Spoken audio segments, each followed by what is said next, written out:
আল্লাহ তাআলা হেদায়েতের রাস্তায় টানছে, শয়তান জাহান্নামের দিকে টানছে। ঘোষণা দেয়া হলো মক্কায়, মুহাম্মদের মাথা কেটে এনে দিলে এত এত স্বর্ণ মুদ্রা দেয়া হবে। ওমরে ফারুক রাজি হয়ে গেলেন, নাঙ্গা তলোয়ার নিয়ে বিশ্বনবীর মাথা কাটার জন্য ছুটলেন। নাউজুবিল্লাহ পড়বেন না? বনু সাহারা গোত্রের এক লোক বলে, আইনা ইয়া আমার, কই যাও? মুহাম্মদের মাথা কাটতে যাই। আরে মুহাম্মদের মাথা কাটতে যাও? তোমার বোন ফাতিমা বিনতে খাত্তাব আর তোমার বোন জামাই সাঈদ কদ সাবা, এরা তো ধর্ম ত্যাগ করে ফেলছে। এটা তো আমাদের ধর্ম ত্যাগ করে মুহাম্মদের ফলোয়ার হয়ে গেছে। আগে ওমর ঘর সামলাও, পরে মুহাম্মদের মাথা কাটতে যেও। ওমর ফারুক অবাক হয়ে গেলেন, তলোয়ার নিয়ে বিশ্বনবীর দিকে না যে নিজের বাড়ির দিকে চলে গেলেন। বিশ্বনবীর আপন বোন ফাতিমা বিনতে খাত্তাব, বোন জামাই সাঈদ আর খাব্বাব রাদিয়াল্লাহু তাআলা আনহু তিনজন মিলে সূরা তাহা তেলাওয়াত করছিলেন। পড়েন সুবহানাল্লাহ। মক্কায় লুকিয়ে লুকিয়ে দাওয়াত হতো। খাব্বাব রাদিয়াল্লাহু তাআলা আনহু একটা চামড়ার ফলকের মধ্যে সূরা তাহার কয়েকটা আয়াত এনে ওমর ফারুকের বোন আর বোন জামাইকে শিক্ষা দিচ্ছে, ট্রেনিং দিচ্ছে। সুবহানাল্লাহ পড়েন। লুকিয়ে লুকিয়ে ওমর ফারুক যখন ঘরে চলে আসলেন, এরা তটস্থ হয়ে গেল। সাইয়েদনা খাব্বাব বিছানার তলায় লুকিয়ে গেলেন।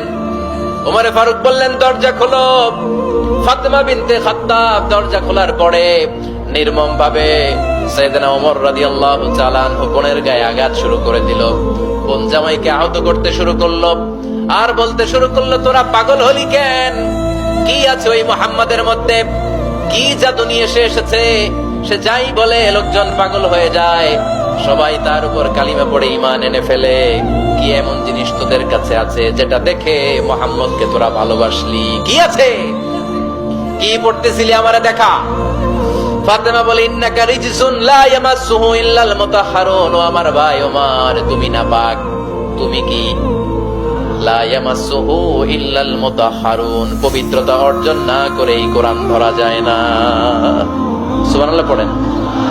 ওমর ফারুক গোসল করে আসলেন, কারণ ধাক্কা তো আগে কয়েকটা খাইছে। কথা বোঝেন নাই বোধহয়?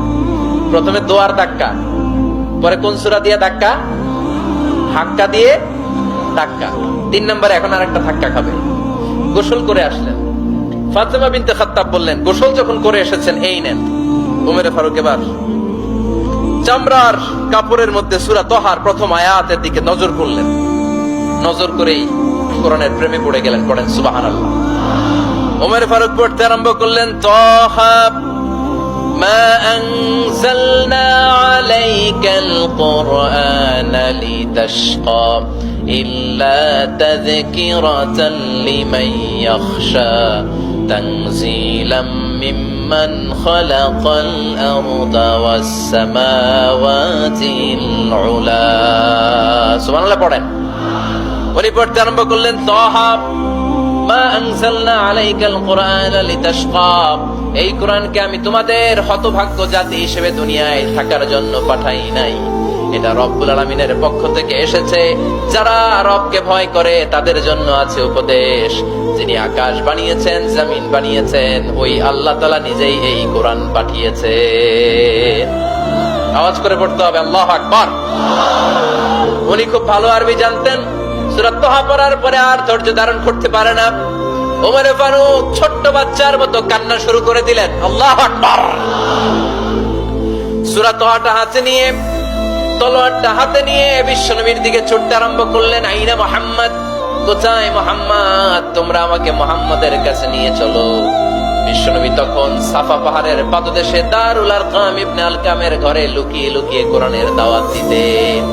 ওমর ফারুককে পাগলের মতো ছুটে আসতে দেখে বিশ্বনবীর চাচা হামজা ইবনে আব্দুল মুত্তালিব বলল, নবী আপনি পালান।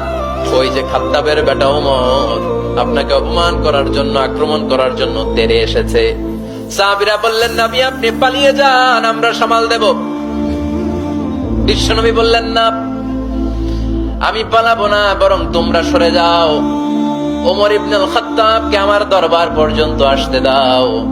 আমার তো মনে হচ্ছে ওই যে তাহাজ্জুদের নামাজ শেষে চোখের পানি ছেড়ে যে আমি আল্লাহর কাছে দোয়া করেছি, আজকে আমার ওই দোয়াটা কবুল হতে শুরু করেছে। আমার তো মনে হচ্ছে আমার ওই দোয়া কবুল হবে, আসতে দাও। ওমর ফারুক এসে বললেন, আশহাদু আল্লা ইলাহা ইল্লাল্লাহ ওয়া আশহাদু আন্না মুহাম্মাদান আবদুহু ওয়া রাসূলুহু। আমি সাক্ষ্য দিলাম আল্লাহ ছাড়া কোনো ইলাহ নাই, নিশ্চয় আপনি আল্লাহর প্রেরিত বান্দা এবং রাসূল। পড়েন সুবহানাল্লাহ।